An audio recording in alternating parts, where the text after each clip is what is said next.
Hey everybody, this is Jake with Frontline Security. We're going to go over our video verified intrusion alarm monitoring system that's been installed on your site and that you've been asked to use. So these two devices you see here are arming stations and a programming keypad. So this device here is a outdoor arming station. It only accepts prox cards or key tags. You cannot type anything into this. This is outdoor rated, and your input acknowledgements are through these two LED lights. This is our arming keypad. We can disarm or arm through the buttons, or we can use our prox card or a prox tag and arm it through a badge reader that is located right here. So if we're going to arm the system and we're at the perimeter, that's where you'll find this outdoor badge station all the time. Will always be on the perimeter of your sites. You would just take your prox tag that you have in your keychain, present it to the device on the circle. The light flashes red, you pull it away. You get a red and a green light, and then it starts doing a countdown exit delay. You will know that's happening because it beeps, and then the top LED flashes once every second. At the end of the 60 seconds, which is our typical programming for an exit delay, the system will be armed. You'll know it's armed because it will stop beeping, and the top LED light will flash once every 2 seconds. Most people don't stick around and wait for that. Once you start this arming process, it's time to vacate the site and leave. You'll see the keypad talks to the outdoor badge reader. The outdoor badge reader talks to the keypad. When you're doing this, make sure you don't present this multiple times, hold it on the device, send multiple signals. You'll start confusing the system. Just present it on the circle, wait till it beeps, pull your device away, and it will start either arming or disarming.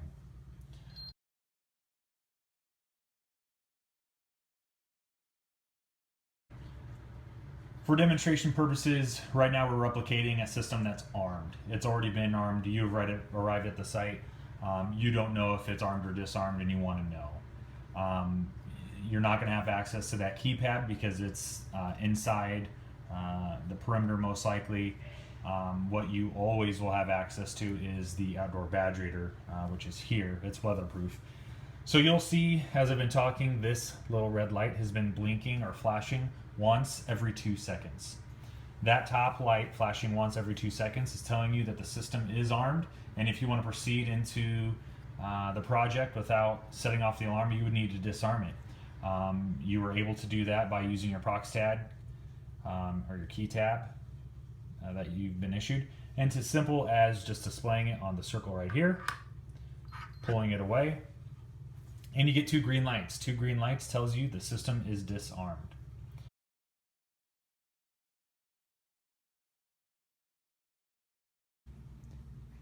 In the event you want to issue a code to a contractor so they can access the site on the weekend, not requiring you to show up and let them in to disarm the system, you can issue them a key code, or you can also issue them a prox card tag. If you don't want to issue them a prox card, all we need to do is program their own unique user ID into the keypad, which is easy to do, and I'll show you how to do that a little later.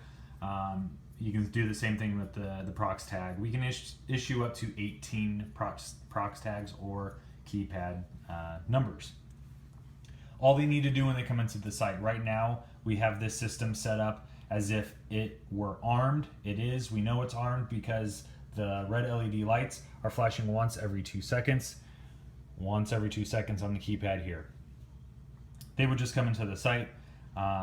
They would most likely set the system off to access this keypad because we usually put it within the perimeter. They just need to go straight to the keypad, and they would just type in the code. So the code here is 1, 2, 3, 4, and OK. The system is now disarmed. It is literally as simple as that. You don't need to hit OK to wake up the keypad.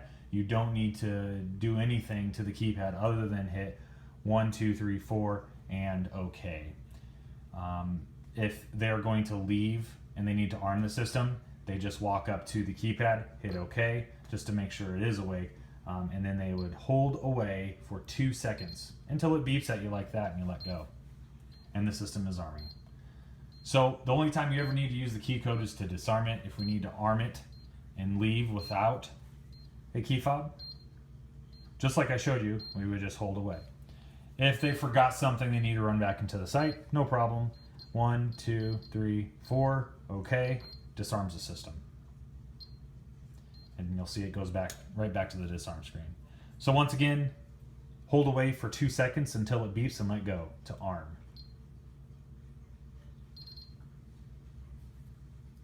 System is arming.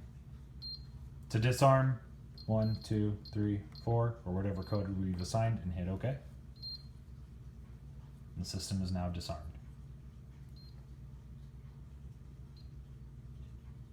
And we know it's disarmed on the outdoor badge reader because it's given us 2 green lights.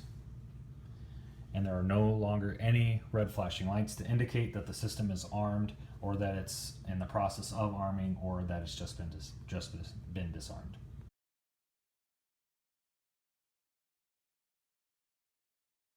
To issue a new code, delete a code, or modify a code, you need to use your own personal code as the site manager to access the system. How do we do that?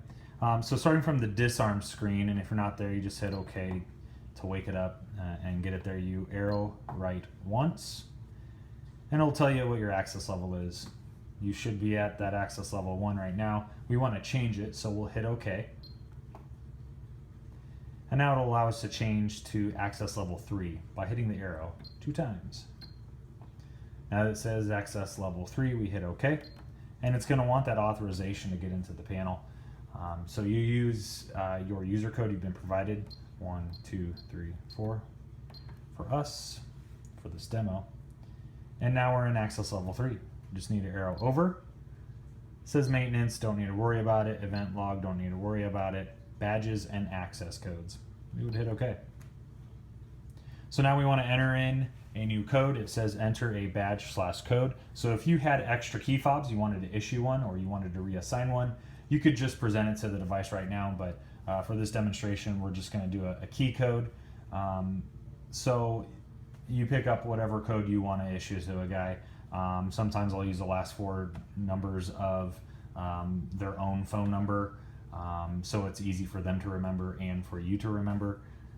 So whatever it is, we'll go with, we got to hit OK, that we're going to enter one, and it'll ask for the badge or the code, and then this one's going to be 5, 6, 7, 8, hit OK. Once you enter it in again, just to confirm it, 5, 6, 7, 8, hit OK.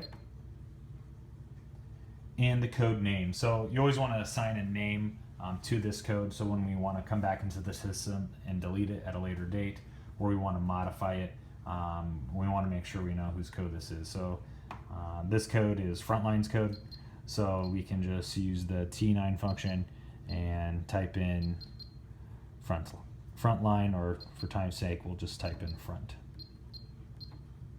Hit OK, and that entry is complete. Now if we're entirely done, we just want to back out. We'll hold escape no for 5 seconds until the device goes to the home screen, which it did.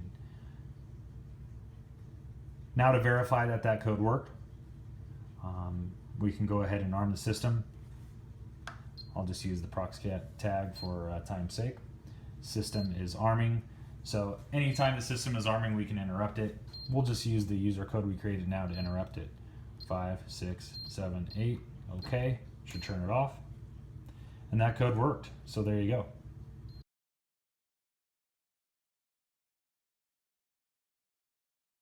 So if you've issued a new prox card or a badge code or a key code to one of your contractors and they're done with the site and you want to delete that code so they no longer have access to the system, we would just need to get back into programming.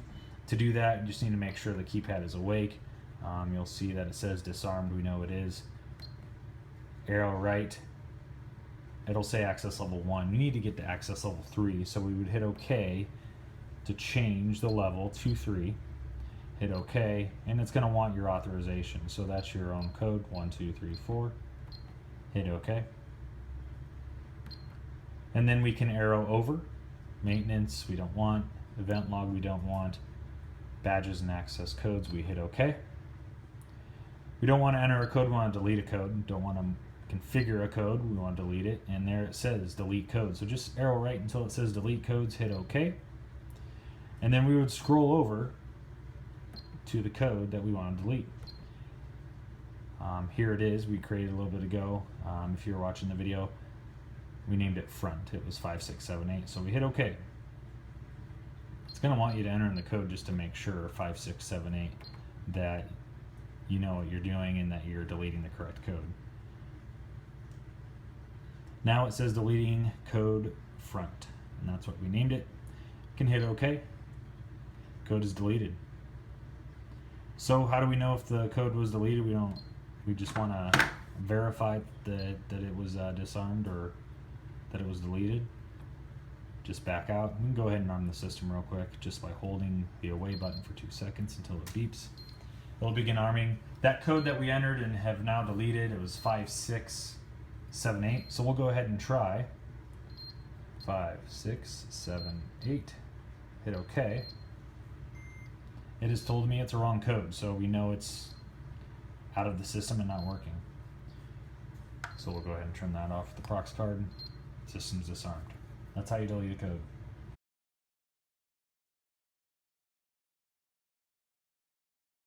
Alright, so I'll show you guys some devices, as I'm sure you're already familiar. This is the outdoor arming and disarming station. It is weather rated.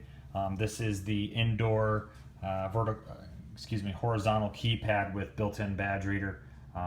If your site does not have a horizontal badge reader, or I'm sorry, keypad, it'll have a vertical keypad.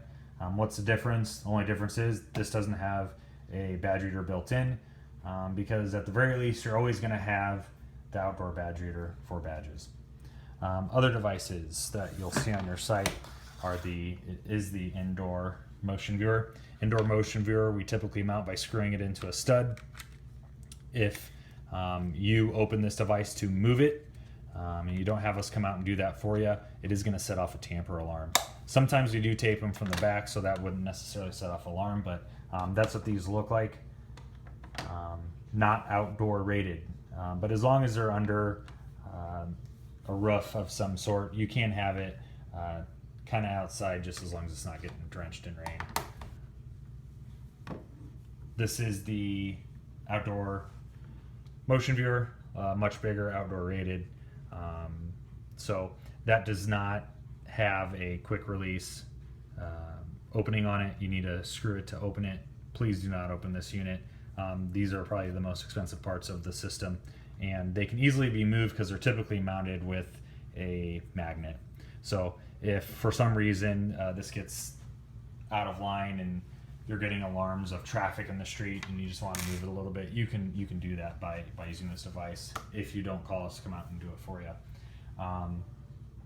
But as you can see, everything is wireless, really easy to make changes on the fly. So there's those